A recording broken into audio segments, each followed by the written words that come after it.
আসসালামু আলাইকুম। প্রিয় দর্শক, বাংলাদেশের মূল সমস্যাটা কোথায়? আপনারা হয়তো বলবেন সমস্যা আছে নাকি। না, অনেকেই কিন্তু বলেন যে এত বছর হলো দেশটা স্বাধীন হলো, আমাদের অবস্থা এমন কেন, আমরা কেন পেছনে পড়ে আছি, আমরা কেন সমস্ত জায়গায় আমরা বারবার হুচুট খাচ্ছি। তো প্রবলেমগুলো কোথায়? এগুলো নিয়ে কিন্তু নানা ধরনের আলাপ আলোচনা হয়। কিন্তু আমি আপনাদের একটা কথা বলি, যে যদি ধরেন আপনি তিনটা সমস্যা খুঁজে বের করেন যে এই তিনটা হলো মূল সমস্যা, অবশ্যই আপনার রাজনীতির কথা আসবে, প্রশাসনের কথা আসবে, অনেক কিছু হয়তো আসবে। কিন্তু আমার বিবেচনায় মূল সমস্যাটা হচ্ছে দুর্নীতি। দুর্নীতি আমাদের সমাজে এখন সর্বব্যাপী হয়ে গেছে। এমন কোন সেক্টর আপনি পাবেন না যে সেক্টরে দুর্নীতি নেই। এমন কোন সেক্টর পাবেন না, এমন কোন মন্ত্রণালয় পাবেন না যেখানে দুর্নীতি নেই। প্রশাসনে দুর্নীতি, ব্যবসা বাণিজ্যের দুর্নীতি, ব্যাংকিং সেক্টরের দুর্নীতি, শিক্ষাতে দুর্নীতি, এমনকি ধর্মীয় যে আমাদের প্রতিষ্ঠানগুলো আছে সেখানেও দুর্নীতি। যদি তাই না হবে তাহলে বাইতুল মুকাররমের ক্ষতি পড়ায় কেন? নিশ্চয়ই কিছু দুর্নীতি করেছেন, নাহলে ওনার মনে এই চিন্তাটা কেন আসলো যে আমাকে যান বাঁচাতে পালাতে হবে? দুর্নীতি চারদিকে।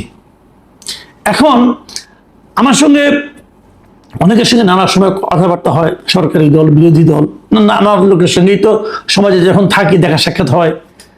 তো সরকারের একজন গুরুত্বপূর্ণ ব্যক্তির সঙ্গে একদম আমার কথা হচ্ছিল। আমি ওনাকে একটা কথা বলেছিলাম একদম শুরুর দিকে, বলা যায় শুরুরও আগে আপনি বলতে পারেন। আমি ওনাকে বলেছিলাম, ভাই একটা কাজ করেন, প্রথমত দুদকটাকে আপনারা শক্তিশালী করেন। দুদকে এমন একজন লোককে, এমন কয়েকজন লোককে নিয়োগ করেন কমিশনার এবং চেয়ারম্যান পদে, যাদের সততা প্রশ্নাতীত। তাদের সততা কেবল না, সততা এবং মানসিক দৃঢ়তা, চারিত্রিক দৃঢ়তা, এটা প্রশ্নাতীত, প্রমাণিত। এমন লোককে আপনারা চেয়ারম্যান হিসেবে নিয়োগ করেন। এবং আমি ক্রাইটেরিয়া একটা গেলে বলেছিলাম যে এমন একজন লোককে আপনারা চেয়ারম্যান বানান যিনি নাকি খোদ সরকার প্রধানের চোখে চোখ রেখে বলতে পারবে যে এটা করা উচিত, এটা করা উচিত না। সরকার প্রধান উনি জিজ্ঞাসা করবেন না আপনি কি চান, আপনি কি বলেন, তাহলে সেটা আমি করি, এরকম না। উনি নিজের থেকেই বলবেন যে এটা করা উচিত, এটা করা উচিত না। ওনার বলার ভঙ্গি, ওনার দৃঢ়তা দেখে সরকার প্রধান নিজেও চিন্তা করবেন তাহলে ওনার সঙ্গে দ্বিমত করা তার ঠিক হবে কিনা।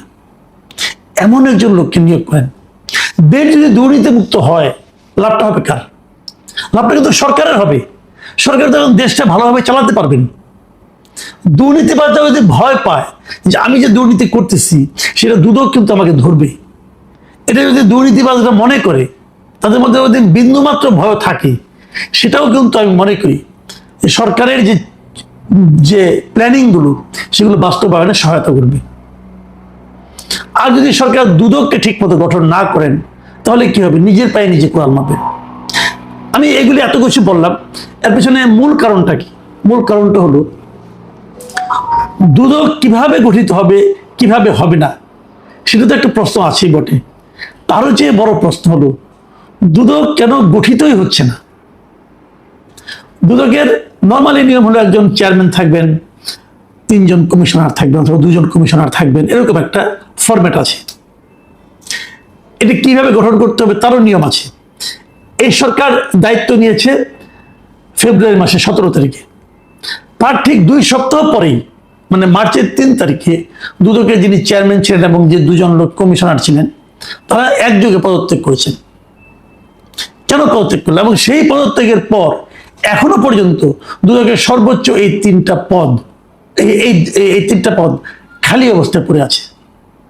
কাউকে সরকার নিয়োগ দেয় নাই। কেন নিয়োগ দেয় নাই? সরকার কি তার পছন্দ মতো লোক খুঁজে পাচ্ছে না? যদি সরকার পছন্দ মতো লোককে দুদকে নিয়োগ দিতে না পারে তাহলে দুর্নীতির কি হবে? দুর্নীতির দমনের কি হবে? আজকে 4 মাস হয়ে গেল। 4 মাসের মধ্যে ধরেন প্রথম 15 দিন আগের যে কমিশন ছিল তারাই ছিল, সেই 3 জন লোকই ছিলেন। তারা তো পদত্যাগ করেছেন। তারা পদত্যাগ করেছেন, কেন করলেন সে আলোচনা আসছে একটু পরে। তারা পদত্যাগ করার পর এতগুলি দিন এই পদটাকে তারা খালি রাখলেন কেন? সরকার বলতে পারতেন আমরা নতুন ভাবে গঠন করব, যতদিন গঠন না হয় ততদিন পর্যন্ত আপনারা থাকেন। তাও কেন বললেন না? এটা একটা $1 মিলিয়ন কোশ্চেন। আমি জানি না কেন এতদিন? প্রায় কত মাস ভাবেন আপনারা?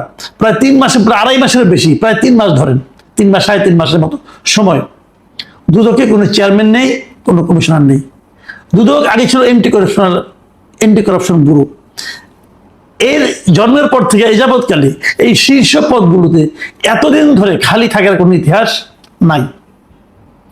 এই সরকার আমলে তৈরি হয়েছে এটা।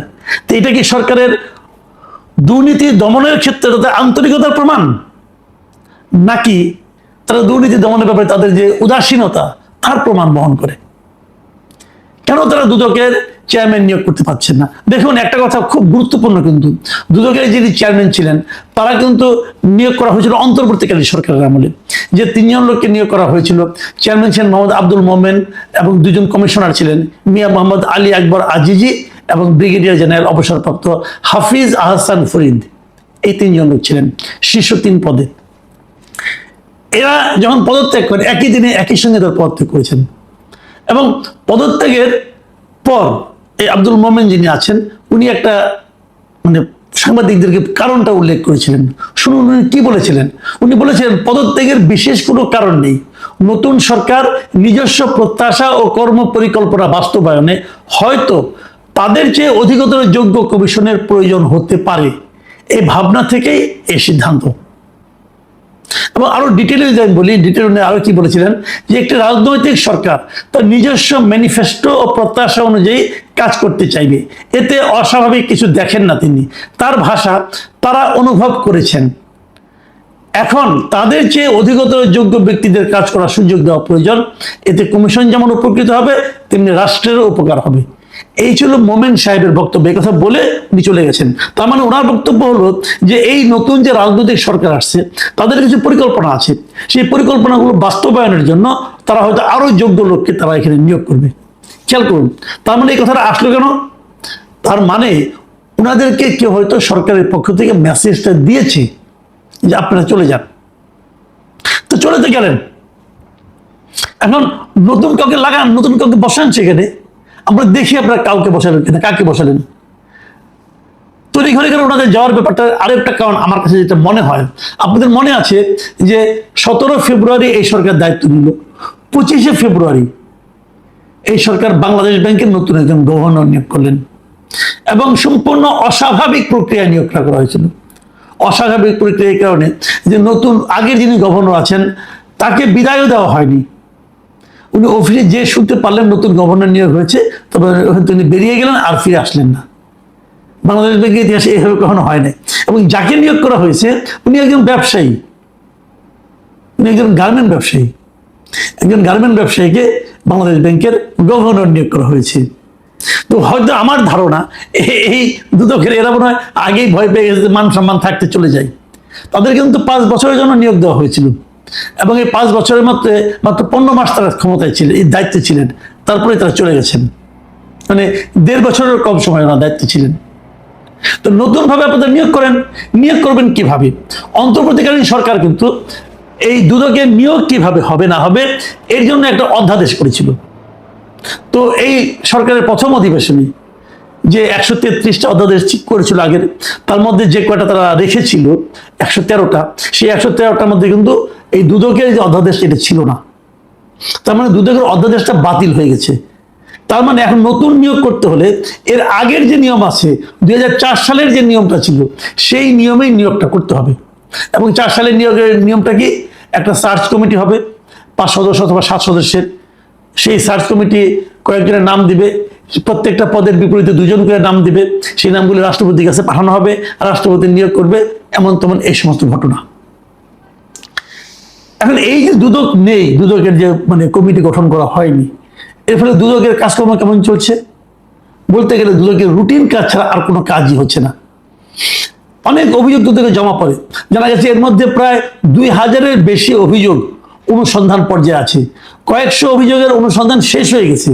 সেই অনুসন্ধানকারী কর্মকর্তারা মামলার সুপারিশ করে ঊর্ধ্বতন কর্মকর্তাদের কাছে জমা দিয়েছেন, কিন্তু যেহেতু কোনো কমিশন নাই, অতএব এই অভিযোগগুলোর বিপরীতে কোনো মামলার অনুমোদন দেওয়া সম্ভব হচ্ছে না। যে কারণে গত 2-3 মাসে কোনো মামলা কিন্তু হচ্ছে না। এটাকে চরম অচল অবস্থা। তার মানে দুর্নীতিবাজদের জন্য এখন একটা খুব চমৎকার সময় বিরাজ করছে। যে তুমি দুর্নীতি করো, এখন আর ধরার কেউ নাই। দুদককে নিয়েও প্রশ্ন আছে। দুদককে বলা হয়ে থাকে যে এরা দুর্নীতি দমনে নেই, এরা নিজেরাও অনেক সময় দুর্নীতি করে, অনেক সময়ই করে, এবং তাদের খুব ভালো কোনো ইতিহাস নাই।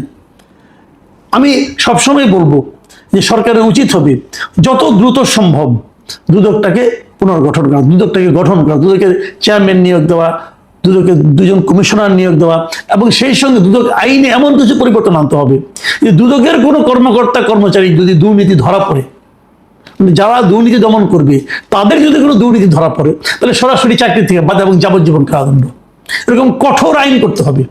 তা না হলে দুদক ঠিক হবে না।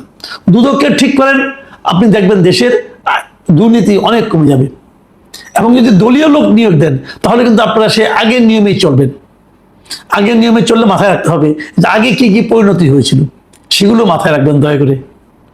আর যদি সত্যি আপনারা চান যে আপনার দেশটাকে ভালো করবেন, আপনারা দেশের মধ্যে সুশাসন কায়েম করবেন, যদি সত্যিই চান, তাহলে আমি মনে করবো দুদকের চেয়ারম্যান কমিশন এবং দুদকের আইন এমনভাবে পরিবর্তন করুন যাতে এটা একটা স্বতন্ত্র প্রতিষ্ঠান হিসাবে কাজ করতে পারে।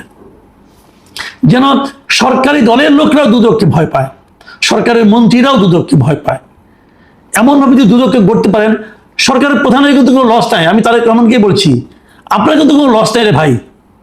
আপনি যত সুশাসন কায়েমের পথে অগ্রসর হবেন তত আপনার কিন্তু উত্তরোত্তর সুনাম হবে। যাদের কারণে আপনার দুর্নাম হবে তারা কিন্তু আপনার এই দুর্নামের দায় নেবে না, সমস্ত দায় আপনাকেই বহন করতে হবে। কাজে আপনাকে ভেবে নিতে হবে আপনি আসলে কি চান। আপনি কি দুর্নীতি মুক্ত বাংলাদেশ চান? আপনি কি জনগণের কাছ থেকে ভালোবাসা চান? জনগণের আস্থা আপনার উপর আসুক এটা চান? যদি চান তাহলে দুদককে শক্তিশালীভাবে গঠন করেন। এমন লোককে চেয়ারম্যান বানান যিনি আপনার চোখের দিকে তাকিয়ে বলতে পারবে যে আপনার অমুক মন্ত্রী কিন্তু দুর্নীতি করছে। এটুকু বলার যার মেরুদণ্ড আছে, যার সাহস আছে, যার সততা আছে, এমন লোককে খুঁজে বের করুন। এমন লোক দেশে যে অভাব আছে আমি কিন্তু তা মনে করি না। আমি নিজে অনেক লোককে চিনি যা নাকি এরকম মেরুদণ্ড সম্পন্ন এবং সৎ লোক, তাদেরকে নিয়োগ করুন। দুদকটাকে ঠিক করুন, আমি নিশ্চিত আপনি অনেক কিছু আপনার জন্য সহজ হয়ে যাবে। আর নয়তো সেই আগের মতোই চলবে, যেই লাউ সেই কদু, এবং যে উত্থান যে পতন, সেরকম উত্থান এবং পতনের জন্য অপেক্ষা।